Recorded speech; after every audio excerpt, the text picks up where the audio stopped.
On ne peut être chrétien sans connaître celui qui nous a appelés, le Seigneur Jésus. Le Seigneur Jésus. Il est la pierre angulaire. Aïe, aïe, aïe, aïe. Ce que je me propose de vous donner, ce n'est pas une prédication, mais un début d'enseignement sur la révélation et la divinité de Jésus-Christ. Alléluia. Vous savez une chose? Il y a une chose qui puisse te permettre de faire la distinction entre une secte et ceux qui adorent le Seigneur Jésus-Christ en esprit et en vérité. Alléluia. La différence, ce n'est pas la Bible que tu tiens dans tes mains. Non. La différence, ce n'est pas que le dimanche, tu es à l'église. Non. La différence n'est pas que tu chantes et que tu danses à l'église le dimanche. Non. La différence est qui est le centre de ta vie. Qui est central. Qui est l'autorité centrale dans ta vie. Et tu peux venir. Moi, je dis rarement gloire à Dieu. Alléluia. Je dis rarement gloire à Dieu. Moi, je dis toujours gloire à Jésus. Gloire à Jésus. Parce que gloire à Dieu, toi et les musulmans, vous êtes pareils. Gloire à Dieu, toi et les bouddhistes, vous êtes pareils. Gloire à Dieu, toi et les juifs, toi et toutes ces personnes qui parlent de Dieu sans connaître qui est véritablement Dieu. Quand tu dis gloire à Dieu, toutes ces personnes-là sont concernées. Et c'est pour cette raison qu'il faut oser affirmer le nom qui est au-dessus de tout nom, à la mention duquel tout genou fléchit et toute langue confesse que Jésus-Christ est Seigneur. Donc, c'est à cela. Là où tu arrives et puis on parle de Dieu, Dieu, Dieu, Dieu, Dieu, Dieu. Lorsqu'on veut parler de Jésus, on dit le Fils, ou le Sauveur, ou l'Alpha et l'Oméga, ou etc. Toutes ces choses-là, ça peut être vrai. Il est le commencement et la fin. Il est le premier et le dernier. Il est avant toute chose et toutes choses ont été créées par lui et pour lui. Ça, c'est une réalité. Mais maintenant, la question est le nom là. Il faut dire le nom. Parce que c'est ce nom qui sauve. Parce que c'est ce nom qui restaure. C'est le nom qu'il faut dire. Jésus. Lorsque tu dis Jésus, les principautés dans les cieux, sur la terre, sous la terre, tremblent, alléluia, sont aplatis, sont écrasés, alléluia. Il y a un pasteur qui, initié par Satan, un grand prêtre de Satan, un grand serviteur de Satan, secrétaire permanent, directeur de cabinet, si on peut dire, alléluia, de Satan, initié dès le sein de sa mère, au moment de la conception. À 2 mois, il était initié dans la sorcellerie. Alléluia. Dans le sein de sa mère, bien entendu. Il s'appelle Pasteur Jonas. Alors il dit un jour où, après son initiation, on devait l'amener pour son premier rendez-vous avec Satan.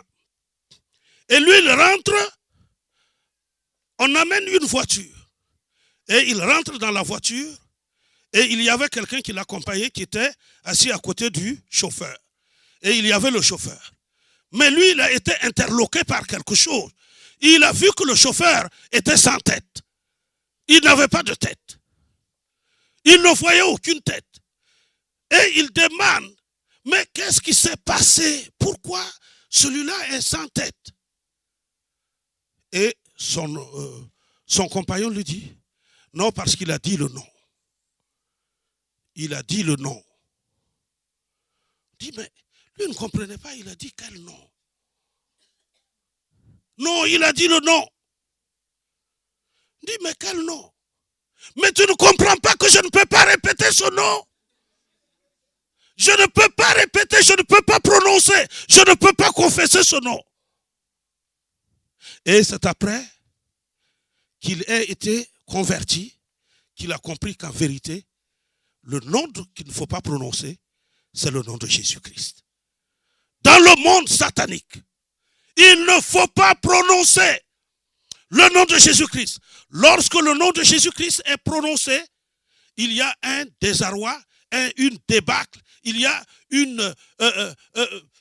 un renversement de toutes les situations. Je vous avais dit également que dans une vision comme ça, je ne crois pas que je dormais, mais sûrement que Satan a voulu me tenter. Satan a voulu me tenter et j'ai vu quelqu'un qui est venu me chercher. Il est venu me chercher et il m'a amené loin. Et quand il m'a amené loin, c'était dans les eaux. Et dans les eaux, qu'est-ce qui se passe?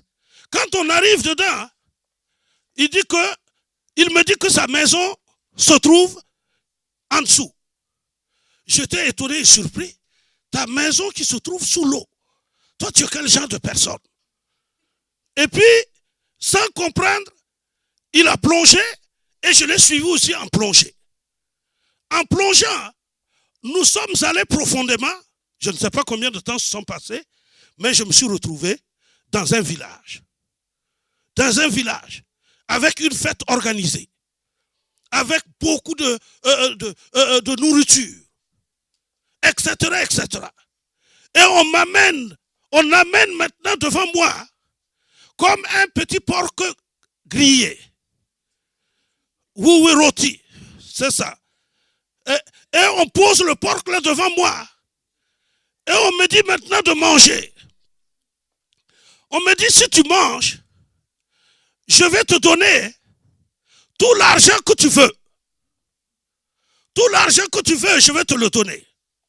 Mais il faut que tu manges avec nous. Oh, j'ai regardé la nourriture. Je regarde, ça ressemble à un cochon, ça ressemble à un chien, ça ressemble... J'ai dit, mais quel est ce fait que moi je dois manger? Hein? Moi, qu'est-ce qui se passe? Je ne peux pas manger. Et l'Esprit de Dieu est venu à moi en ce moment, qui me pousse et qui me fait dire, j'ai dit Jésus, au nom de Jésus. Quand j'ai dit au nom de Jésus, quand j'ai dit le nom de Jésus, je ne sais pas ce qui s'est passé, mais c'est comme un tremblement de terre, toutes les affaires étaient renversées. Et j'ai reprononcé encore la croix de Jésus. Lorsque j'ai dit la croix de Jésus, c'était encore pire. Et troisièmement, j'ai dit je plaide et je demande le sang de Jésus. Quand j'ai dit cela, aïe, aïe, aïe, aïe, aïe. Incroyable, incroyable. Les gens disent, mais qui l'a amené ici, qui l'a amené ici, qui l'a amené ici, etc., etc. Vous comprenez que c'est une tentative de séduction de Satan, une tentative d'initiation à des sectes mystiques, alléluia, et ce qu'on peut appeler dans ce genre de circonstances. Et si ton esprit n'est pas éveillé, et si tu n'es pas lié au Seigneur, et si l'Esprit de Dieu ne marche pas avec toi, alors tu vas être initié contre ta propre volonté. Tu vas être initié. Et tu vas rentrer dans la sorcellerie et tu vas faire des choses que toi-même tu n'as jamais programmé de faire. Et c'est pour cette raison qu'il est important que tu connaisses qui est Jésus-Christ. Car c'est lui seul qui sauve. Car c'est ce nom-là seul ce nom peut te sauver. Ce nom seul peut te sortir du danger. Ce nom seul peut te restaurer. Ce nom seul peut proclamer la défaite absolue sur tes ennemis. Si tu ne connais pas Jésus-Christ, tu marches dans la peur. Si tu ne connais pas Jésus-Christ, tu marches vraiment à découvert. Tu marches mais tu es vraiment nu. Le nom de Jésus couvre. Le nom de Jésus est une gloire. Et cette gloire est une couverture. Alléluia. Qui te protège de toutes choses. Donc, il est important que tu comprennes cela. Donc, ma prière ce matin est que tu ouvres ton cœur. Tu ouvres vraiment ton cœur. On va faire une petite introduction sur un certain nombre de points. Vous savez, depuis l'éternité des temps, les gens cherchent et Satan cherche à ce que Jésus ne soit pas manifesté en tant que chair.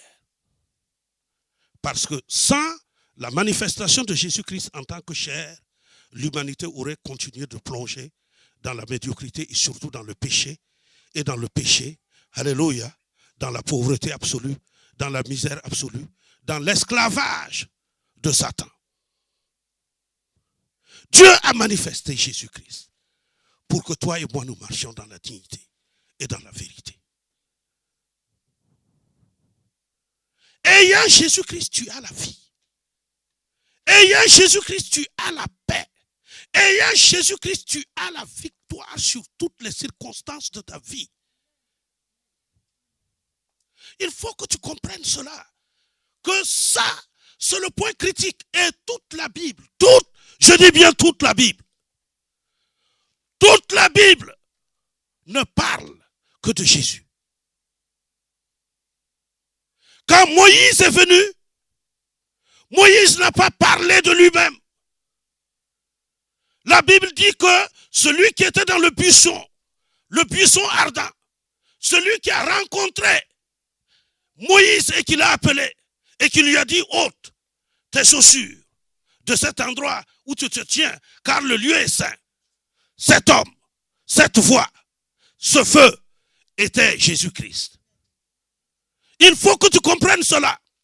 Que toute manifestation de Dieu en tant que chose visible est une manifestation de Jésus-Christ. Dieu se révèle par Jésus. C'est à travers Jésus que tu peux connaître Dieu. Alors si tu veux connaître Dieu, observe Jésus. Si tu veux connaître le caractère de Dieu, lis les évangiles. Regarde Jésus agir. Regarde comment il marche. Regarde comment il pense. Regarde comment il agit. Si tu veux connaître Jésus, va aux sources de la parole de Dieu. Alléluia. Donc c'est très important. Vous voyez, on a beaucoup de religions aujourd'hui qui se disent chrétiennes. Beaucoup, énormément. Énormément. Je dis bien énormément. À commencer par la plus grande et la plus réputée de toutes, l'Église catholique. Ce n'est pas une critique, mais je dois dire la vérité sur la parole. L'Église catholique prétend servir Jésus-Christ, le Dieu de gloire, en esprit et en vérité. Mais non.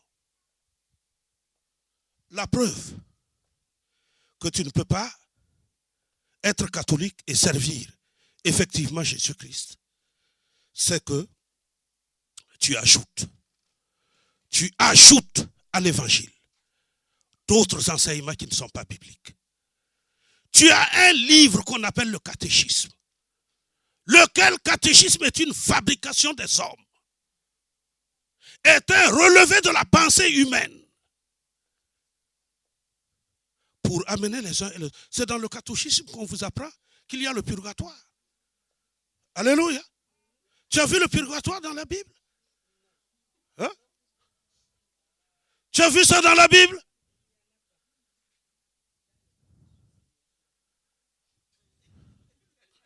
Oui, on te dit que tu peux pécher ici, mais parce que les uns et les autres prient ou prieront pour toi, quand tu seras mort, alors tu vas être racheté. Il y a un lieu où on vous met, et puis nous sommes là, on prie, et puis Dieu relève ces personnes et les lave et les sort. C'est une supercherie à tous les niveaux. Vous savez, à l'époque, l'Église catholique avait besoin de construire les grandes cathédrales que vous voyez.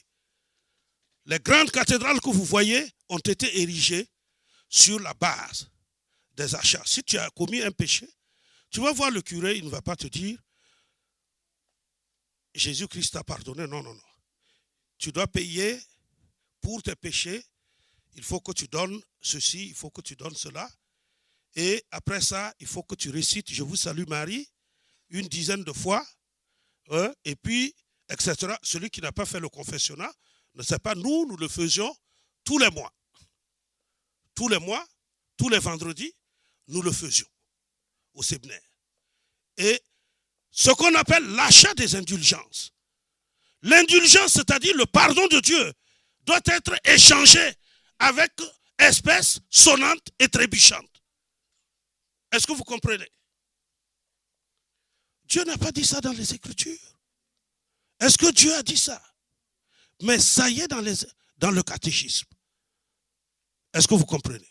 L'apôtre Paul dit que si quelqu'un vient avec un autre enseignement, un autre évangile que celui que je vous annonce, qu'il soit anathème, qu'il soit maudit.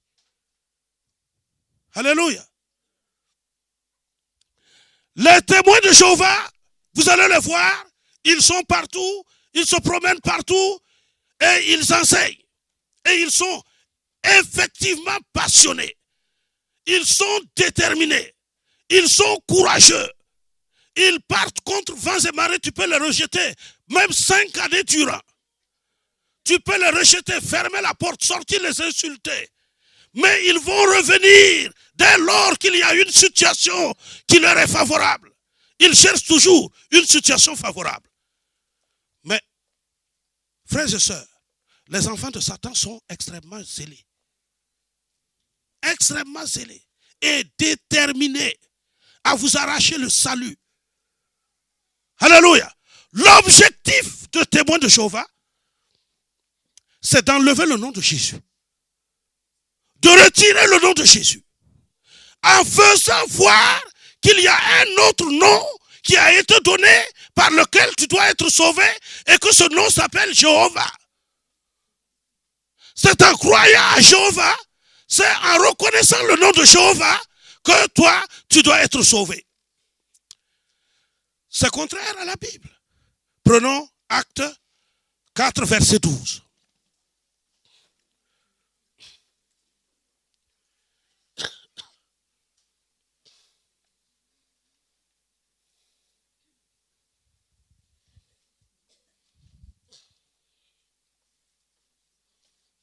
Acte 4, verset 12. Oui, oui. Je proclame la parole de Dieu, Acte 4, verset 12. Il n'y a de salut en aucun autre, car il n'y a sous le ciel aucun autre nom qui ait été donné parmi les hommes, par lequel nous devions être sauvés. Je continue, pasteur. C'est bon. Il n'y a de salut en aucun autre nom. Il n'y a de salut en aucun autre. Il n'y a pas de salut en Bouddha. Il n'y a pas de salut en Mahomet. Il n'y a pas de salut dans les religions de nos grands-parents, etc., etc. Il n'y a pas de salut. Il n'y a pas de salut. C'est l'oppression, c'est la misère. Alléluia, c'est la honte. Il n'y a de salut en aucun autre. Seul Jésus, est-ce que c'est moi qui l'ai dit? C'est Dieu qui a dit, répète encore. Acte 4, verset 12. Il n'y a de salut en aucun autre, car il n'y a sous le ciel aucun autre nom qui ait été donné parmi les hommes par lequel nous devions être sauvés. Amen. Amen. Donc, l'autre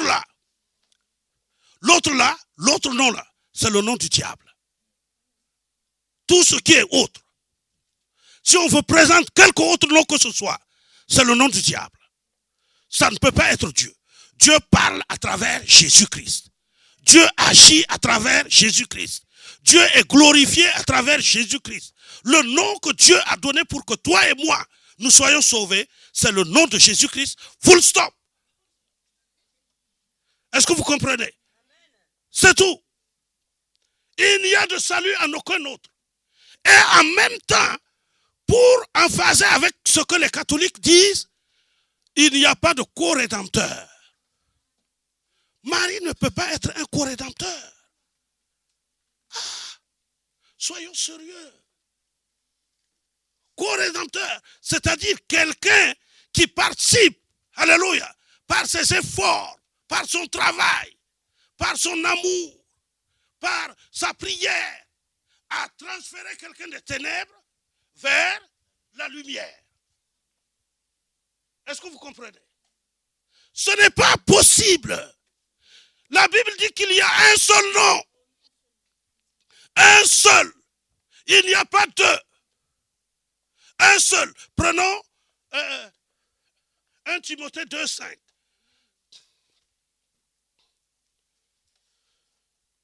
1 Timothée, chapitre 2, verset 5.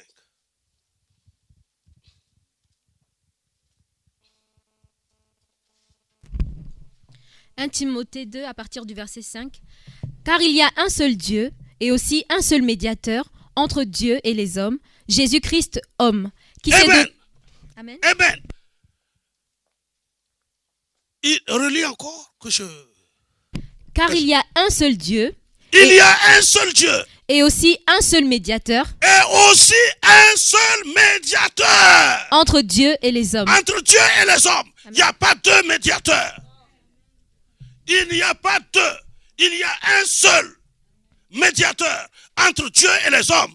Et ce médiateur-là, c'est Jésus-Christ qui est assis à la droite de Dieu le Père et qui intercède pour toi et pour moi. Amen. Alléluia. Amen. Il n'y a personne d'autre. Marie n'est pas à la droite de Dieu le Père. Alléluia. Pierre ou Paul ne sont pas à la droite de Dieu le Père. Alléluia. Toutes ces personnes-là, c'est par la médiation de Christ, à travers le travail de la croix, que toutes ces personnes-là ont été arrachées des ténèbres et ont été amenées au royaume de lumière. Donc il s'agit de celui-là. Il n'y a pas un médiateur. On va te dire, Sainte Marie, Mère de Dieu, priez pour nous, maintenant et à l'heure de notre mort. Non. Marie ne peut pas prier pour nous. Il y a un médiateur, un sacrificateur. Alléluia. Et le sacrificateur, selon l'ordre de Melchisédek, qui est assis à perpétuité à la droite de Dieu le Père et qui intercède éternellement, continuellement pour toi et pour moi. Et celui-là est agréé par le Père. Alléluia. Il n'a pas besoin de qui que ce soit. Dieu est souverain. Dieu peut venir te charger d'une mission. Amen. Ce n'est pas sûrement, ce n'est pas forcément qu'il t'approuve. Mais en tant que tu es un instrument, il peut venir mettre une mission sur toi pour te dire, va accomplir cette mission. Et toi, tu te lèves et tu vas, tu accomplis la mission. Des signes et des prodiges même peuvent sortir. Alléluia. Des malades peuvent être guéris. Des morts sont ressuscités. Mais toutes ces choses-là ne sont pas la preuve que Dieu approuve ta foi. Alléluia.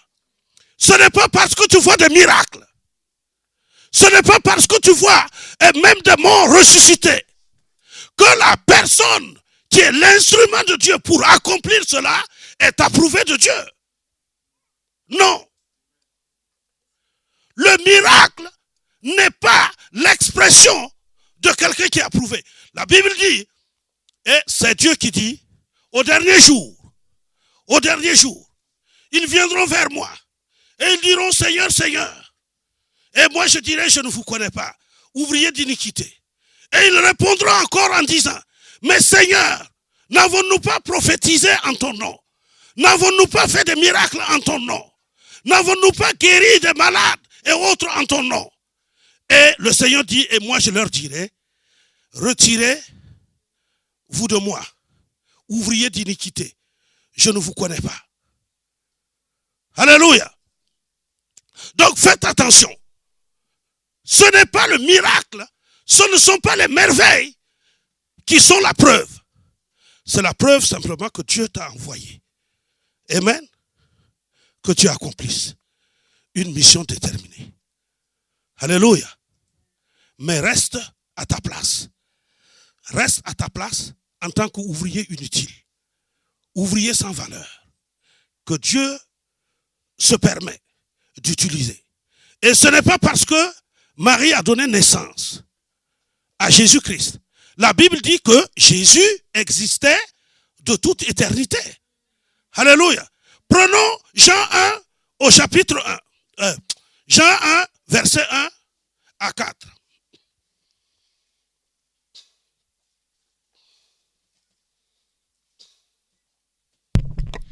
Jean 1, verset 1 au verset 4. Au commencement était la parole, et la parole était avec Dieu, et la parole était Dieu. Elle était au commencement avec Dieu. Toutes choses ont été faites par elle, et rien de ce qui a été fait n'a été fait sans elle. En elle était la vie, et la vie était la lumière des hommes. Amen. La Bible dit qu'au commencement de toutes choses était la parole, et la parole était avec Dieu, et la parole était Dieu, et toutes choses ont été faites par elle, et sans elle, rien de ce qui a été fait n'a été fait. Alléluia. Prenons Hébreux 1, verset 8. Pour montrer le point sur lequel il faut faire attention. Jésus n'est pas celui qui vient de naître de Marie et que Marie porte comme un bébé. La Bible dit, tu m'as formé un corps. Amen. Pour que moi je vienne. Pour faire, oh Dieu, ta volonté. Amen. Amen. Amen. Vas-y. Hébreux 1, verset 8. Mais il a dit au Fils... Écoutez bien ce qu'il dit au Fils, c'est-à-dire à Jésus. Dieu, ce que Dieu dit à Jésus. Ou ce qu'il dit de Jésus. Mais il a dit au Fils, ton trône, ô Dieu, est éternel. Le sceptre de ton règne est un sceptre d'équité. Je continue. Tu as aimé la justice et tu as haï l'iniquité. C'est pourquoi, ô Dieu, ton Dieu t'a oint d'une huile de joie au-dessus de tes collègues. Et encore, toi, Seigneur, tu as au commencement fondé la terre, et les cieux sont l'ouvrage de tes mains. Ils périront, mais tu subsistes. Ils vieilliront tous comme un vêtement, tu les rouleras comme un manteau, et ils seront changés. Mais toi, tu restes le même, et tes années ne finiront point. Amen. Gloire à Jésus. Amen. Alléluia. La Bible dit, et c'est Jéhovah le Père qui dit, et qui parle à Jésus, et qui dit, ton trône, ô Dieu, est éternel. Ton règne est un règne. Tu tiens en tes mains un sceptre d'équité. Tu as aimé la justice et tu as haï l'iniquité. C'est pourquoi, oh Dieu, c'est comme une prière. Alléluia. C'est comme une adoration qu'il adresse à Jésus pour montrer les œuvres que Jésus est en train de faire. C'est pourquoi, oh Dieu, ton Dieu t'a donné t'as oint d'une huile au-dessus de tous tes collègues. Et Dieu dit encore, Seigneur, Dieu dit Seigneur, et il parle de qui? De Jésus-Christ. Seigneur, tu as au commencement fondé la terre.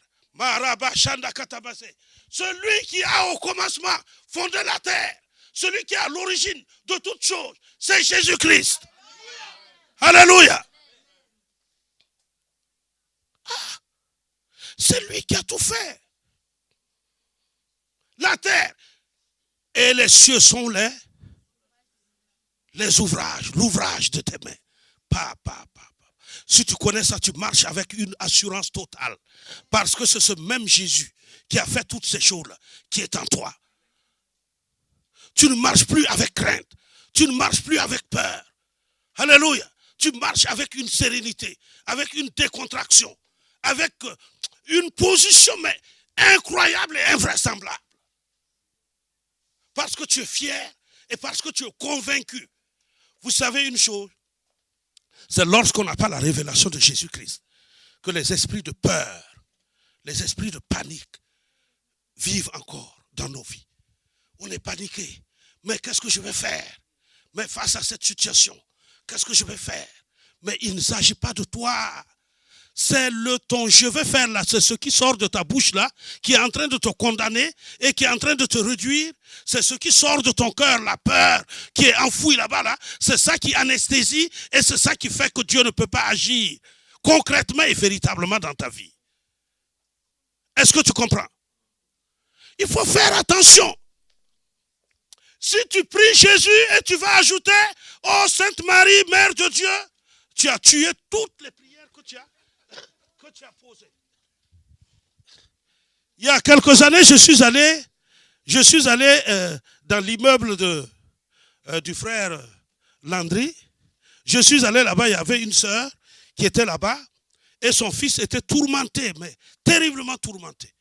Quand je suis arrivé là-bas, j'ai vu un autel avec toutes sortes de bougies. Et en plus, avec une statue de Marie qui trône en gloire sur l'autel. Et avec une image, mais impressionnante, hein, de Marie. Et ajouté à cela, le cœur saillant de Jésus-Christ. Amen. Qu'il dit de Jésus-Christ. Amen. Et je vois tout ça. Et elle me dit que l'enfant ne va pas bien. Ça va depuis des années. C'est comme ça fait depuis plus d'1 an. L'enfant est malade, l'enfant est tourmenté, l'enfant est excité, je ne peux pas le discipliner. Je regarde ça. Mon esprit n'est pas tranquille. Mon esprit. Mais avant de faire toute chose, je dis, ramasse-moi tout ça, s'il te plaît. Tout ce qui se trouve sur ta table, s'il te plaît, au nom de Jésus-Christ, ramasse tout ça, avant que je ne commence à prier. Je ne vais pas prier en présence de ces éléments-là. Non, non, non. Parce que si ces éléments-là étaient utiles et avaient une puissance quelconque, tu ne m'aurais pas appelé. Alléluia. Non. Si une statue, si une image, si des bougies assemblées pouvaient être d'une efficacité certaine, mais elle n'allait pas m'appeler. Mais j'ai dit, mais tu as récité combien de fois le chapelet? Depuis que l'enfant est troublé là. Ça fait combien de chapelets? Ça fait combien de douzaines? Ça fait combien de neuvaines que tu as prises? Il dit, mais pasteur, je ne compte même plus ça. Le nombre de jeûnes, chaque jour, je fais le rosaire en entier. Hein? Le rosaire, c'est plusieurs fois, 10 fois le chapelet. Est-ce que tu comprends? Ça, c'est un rosaire. Donc tu dis, je vous salue Marie, pleine de grâce, le Seigneur est avec vous. 10 fois, 10 fois, et tu termines. Il y a 10, comment on appelle ça? Il y a 5, 5 ou 6. Voilà. Donc tu fais 5 fois un tour. Donc, et après, tu fais ça 10 fois. Est-ce que tu comprends? Donc, je dis, mais est-ce que tu ne comprends pas? Si c'était efficace, est-ce que ton fils ne serait pas tranquille? Il dit, oui, mais tu sais, Marie aussi, c'est quand même plus la mère. On peut passer aussi par sa mère pour demander. Je dis, c'est Jésus qui te dit de passer par sa mère. Oui, on va te laisser, tu vas continuer de passer par sa mère. Hein? Et quand tu n'auras pas de solution avec sa mère, tu viendras trouver le Père à travers le Fils. Amen. Alléluia. Et c'est ce qu'elle a fait. Ce jour-là, elle a ramassé l'ensemble de ces choses-là. Et puis elle les mettre à la poubelle. Mais je me suis ingénié parce que quand je suis allé avec elle pour jeter, elle n'a pas jeté dans la poubelle même comme ça. Les choses qui sont, les bacs là, qui sont là-bas et puis la benne vient soulever après là. Elle est allée mettre dans un tonneau. Bon, j'ai dit que celle-ci est capable, à mon départ, de ramener ces choses à la maison. Donc, j'ai laissé au moment où je repartais, moi, j'ai pris ça maintenant, et puis je suis allé mettre profondément dans le bac. Alléluia. Oui, dans le conteneur. Mais ça ne sert à rien. Vous faites quelque chose qui n'a aucune efficacité, et vous persistez et vous faites. Parce que c'est votre religion, parce que c'est une habitude, etc., etc., on le fait. Mais moi, je vous dis que l'esprit qui est caché, celle qui est cachée derrière celle qu'on appelle Marie et qui n'est pas Marie, est un esprit qui attache beaucoup les gens. C'est l'esprit chargé de l'impudicité dans le monde. C'est l'esprit chargé des meurtres et autres, et de détournement des serviteurs de Dieu dans le monde. C'est cet esprit-là qui agit. Et c'est, au départ, c'est la maman de Nemrod. Alléluia. Amen. Nemrod a épousé sa mère pour donner un enfant qui s'appelle Sémiramis. Alléluia. Est-ce que vous comprenez? Parce que déjà, dans ce temps-là, on pensait que Nemrod était né sans connaître d'homme. Nemrod est né d'une mère vierge, etc. Et la conception a continué jusqu'à ce que les Égyptiens récupèrent cette conception-là pour en faire Isis et Horus. Isis et Horus. Isis, c'est la maman qui porte son enfant, Horus. Donc l'enfant que vous voyez comme ça, c'est venu, la copie intégrale de cette statue-là est venue d'Égypte. Et c'est ce que les Romains ont pris pour en faire la Diane. La Diane. Et cette Diane-là était exactement de cette nature-là. L'enfant, la femme à l'enfant. Et quand l'Église, quand les Romains se sont convertis, ils ont demandé qu'il y ait, on garde quand même, parce que c'est un esprit attachant, qu'on garde quand même la Diane comme une divinité dans l'Église. Ils ont dit non, mais nous demandons, avec le roi Constantin, le roi Constantin a demandé qu'il y ait cette statue. Il a imposé la statue. Et c'est ce qui fait que l'Église, et principalement l'Église catholique, a maintenu cette tradition d'adoration de la Diane qu'ils ont baptisée Marie. Alléluia. Mais regardez bien, c'est lorsque tu es en présence de cette statue, c'est l'impudicité à outrance. Regardez bien les pratiques des prêtres catholiques. Oui, regardez. Pédophilie à gauche, pédophilie à droite, hein? etc. Dans le même temple, l'homosexualité, le lesbianisme, toutes ces choses-là sont là, dans l'église. Pendant qu'ils sont en train de préparer la messe, hein, et que les petits-enfants viennent pour aider à préparer la messe, le curé est derrière les petits-enfants, hein, et il faut qu'il fasse quelque chose d'abord, avant que les enfants ne puissent. Non, mais quelle abomination. Est-ce que vous comprenez? Donc, c'est cet esprit-là qui agit.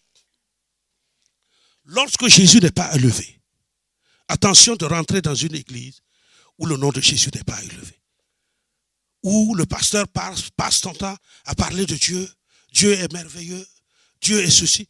Mais le merveilleux de Dieu là, c'est Jésus. C'est tout. Jésus est merveilleux. Quand tu le dis, Dieu est d'accord avec toi.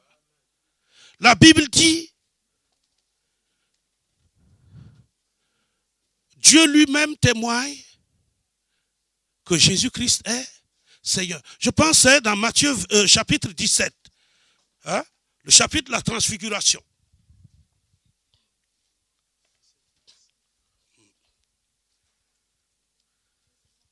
Ok, voilà. Matthieu 17, versets 1 à 5. 6 jours après, Jésus prit avec lui Pierre, Jacques. Écoutez attentivement.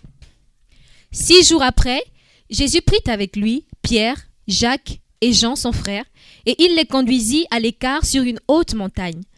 Il fut transfiguré devant eux. Son visage resplendit comme le soleil, et ses vêtements devinrent blancs comme la lumière. Et voici, Moïse et Élie leur apparurent, s'entretenant avec lui.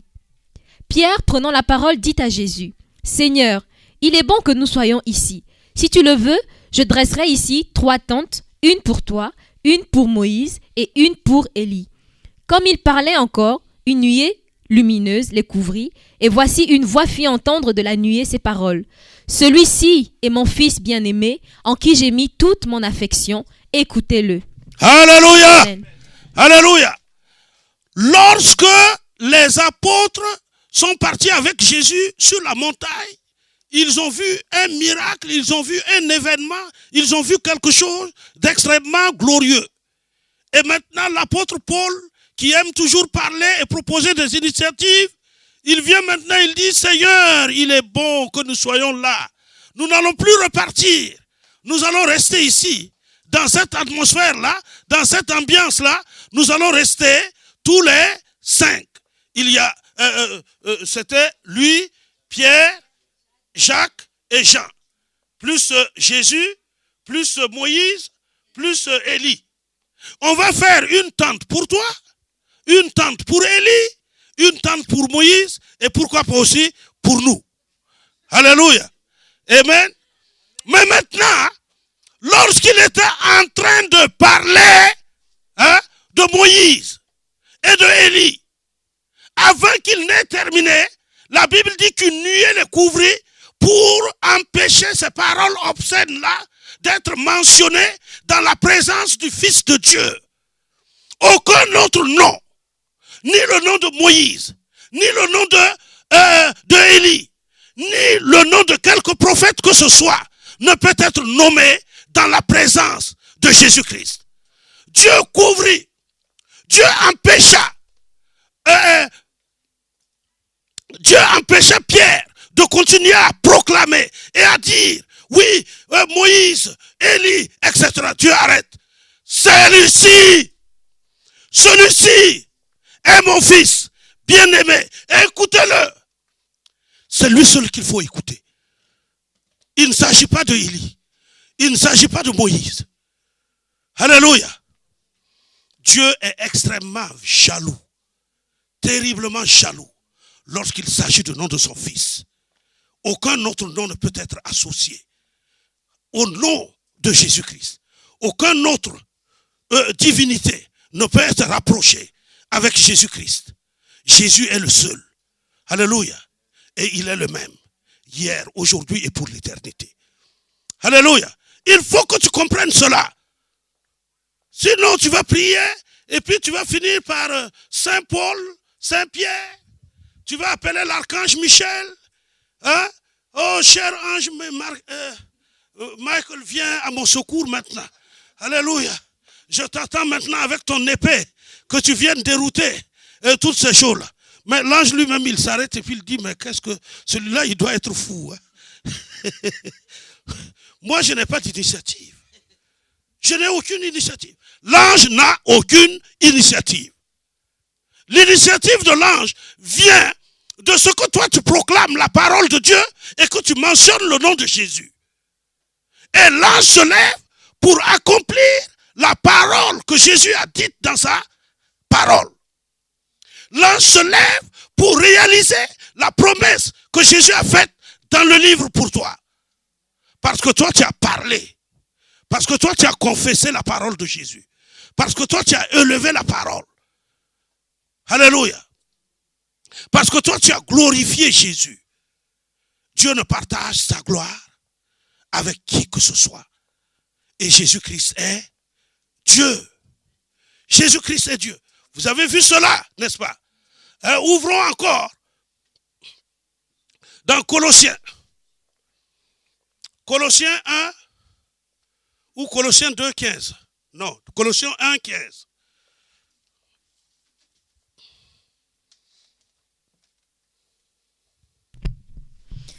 Colossiens 1, à partir du verset 15. Le Fils est l'image du Dieu invisible, le premier-né de toute la création. Car en lui ont été créées toutes les choses qui sont dans les cieux et sur la terre, les visibles et les invisibles, trône, dignité, domination, autorité. Tout a été créé par lui et pour lui. Il est avant toutes choses, et toutes choses subsistent en lui. Merci. Amen. La Bible te dit que le Fils, là, il est l'image visible.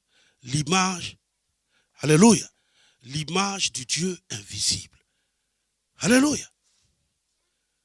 La Bible te précise que les trônes, les dignités, les dominations, les choses visibles et invisibles, c'est-à-dire les anges, les séraphins, etc., toutes les armées des cieux, invisibles, ont été créées par Jésus et pour lui-même. Est-ce que tu comprends? Donc, ce qui veut dire, puisqu'il n'a laissé aucun espace à quelque chose qui ne soit créé par lui. Qui a créé Marie? Alléluia. Et c'est en fonction de l'humilité qu'il a. Et c'est en fonction de l'amour qu'il a pour toi et pour moi qu'il a choisi un vaisselle comme Marie. Un vaisseau comme Marie pour venir s'introduire dans le corps, dans son corps et concevoir le Fils.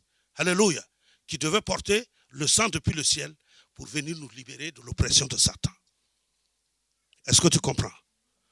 Donc, en aucun cas et en aucune circonstance, Marie n'est un recours pour nous. Et Marie ne s'est jamais prise pour un recours.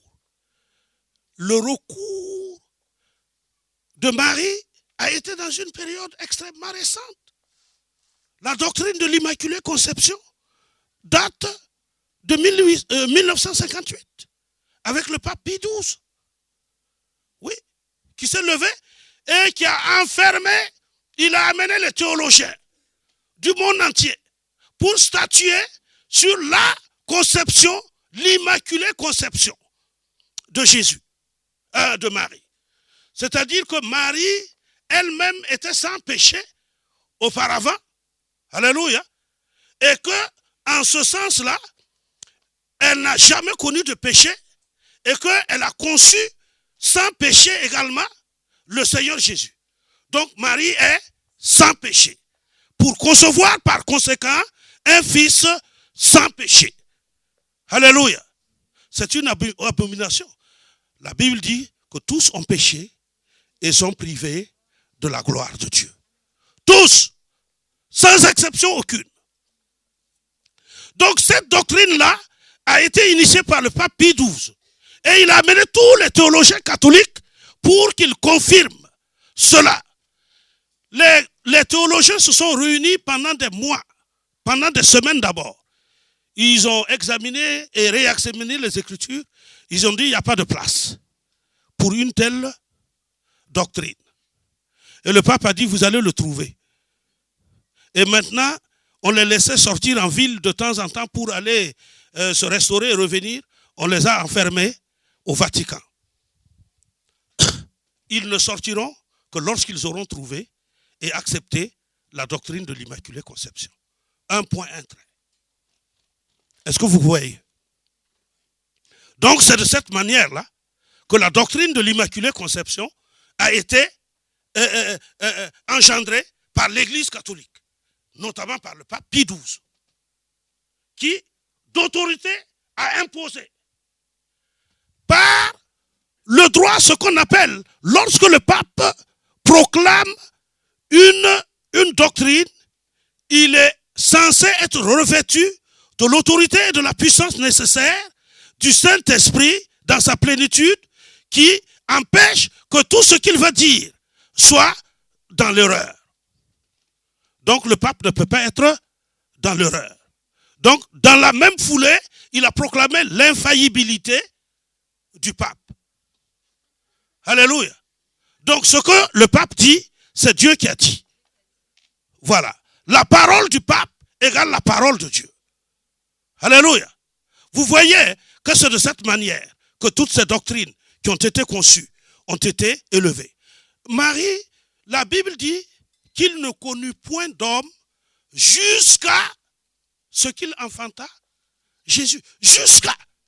Le principe qu'il ne connut point d'homme là, c'est jusqu'à ce qu'il enfanta Jésus. Mais après avoir enfanté Jésus, vous et moi savons qu'il a eu des frères et des sœurs. Alléluia. Prenons Actes chapitre. Acte 1, verset 14. Tous d'un commun accord persévéraient dans la prière avec les femmes et Marie, mère de Jésus, et avec les frères de Jésus. Alléluia. Amen. Amen. Et la Bible dit que c'est au moment de la résurrection de Jésus que toute sa famille est venue à lui. Jacques, Jude, que nous lisons dans la Bible, sont les frères de Jésus. Même mère, sûrement pas le même père. Alléluia. Même mère. Amen. Les gens disent, si tu prends les catholiques, on va dire non, parce que dans le temps, on pouvait confondre, les traditions juives peuvent confondre cousin, cousine, et puis dire c'est le frère. Non, c'est pas ça. Les juifs ont une spécificité. Ils disent frère. Mais pourquoi on n'a pas dit que Jacques et Jean étaient les frères de Jésus, alors que c'était des cousins? On a bien dit qu'ils étaient des cousins de Jésus. Donc, ce qui veut dire que le terme de cousin existait et le terme de frère aussi existait. Alléluia. Donc, Jacques, Jude sont les frères de Jésus-Christ et qui ont accepté le Seigneur et qui sont venus à Jésus lorsque Jésus-Christ a été ressuscité en gloire. Alléluia. Mais on a vu que Marie se réunissait avec tous les apôtres, toutes les choses. Est-ce que c'est elle qui a pris la parole le jour de la Pentecôte? Est-ce que tu as déjà, après cette partie mentionnée là, dans Acte 1, 14 là, est-ce qu'il y a encore un autre endroit dans la Bible, dans les épîtres, où il y a le nom de Marie mentionné? Nulle part. Ça veut dire que c'était une humble femme, une femme de Dieu, qui aime le Seigneur, et qui était dans une humilité totale, et qu'on est venu, par orgueil pour les hommes, élevé en divinité, élevé en statut. Ce qui était contraire à la volonté elle-même de Marie. Alléluia. Marie est notre sœur dans le Seigneur. Alléluia. Amen. Donc, la différence, et c'est ainsi également avec les Mormons. Les Mormons vont dire, oui, Jésus-Christ, l'église même s'appelle l'église des saints des derniers jours de Jésus-Christ. Ils mettent bien le nom de Jésus-Christ. Mais ce n'est pas parce qu'il y a le nom de Jésus-Christ que c'est chrétien. Non. Nous étions à la gare, je ne sais pas qui était avec moi, et deux évangélistes mormons sont venus à nous. Et ils sont venus maintenant pour proposer leur livre. J'ai dit, on n'a pas le temps, mais prochainement, appelle-nous, on va parler. Et ils ont pris le numéro de téléphone et ils sont fidèles, ils appellent. Ils appellent. Est-ce que tu connais Mormon, le mormonisme? J'ai dit oui, je connais. Il dit oui, que c'est les Écritures disent que et Joseph Smith est venu déclarer que c'est leur église qui doit être fermement bâtie pour les derniers temps. Je dis, ah, c'est comme ça. Je dis, c'est comme ça. Il dit, oui, oui. Je dis, ah, qui vous a dit ça? Moi, je n'ai pas vu ça dans la Bible. Il dit, non, ça y est dans le livre de Mormon. Je dis, ah bon, donc vous avez un livre. Je fais comme l'ignorant. Donc vous avez un livre. Il dit, oui, oui. Eux, ils ont un livre. Donc, j'ouvre Galates au chapitre 1 et je lui dis, voici ce que l'apôtre Paul, par le Saint-Esprit, déclare. Que si quelqu'un venait à vous avec un autre évangile,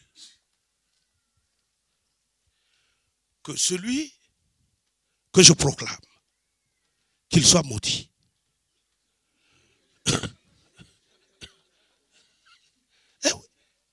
C'est la parole de Dieu qui dit. Qu'il soit maudit. Est-ce que moi je vais être dans la malédiction? Non. Non, non, non. Je ne veux pas être dans la malédiction. Donc je ne vous suivrai pas. Et je ne vous écouterai même pas. De peur même qu'une parcelle de votre malédiction tombe sur moi. Alléluia.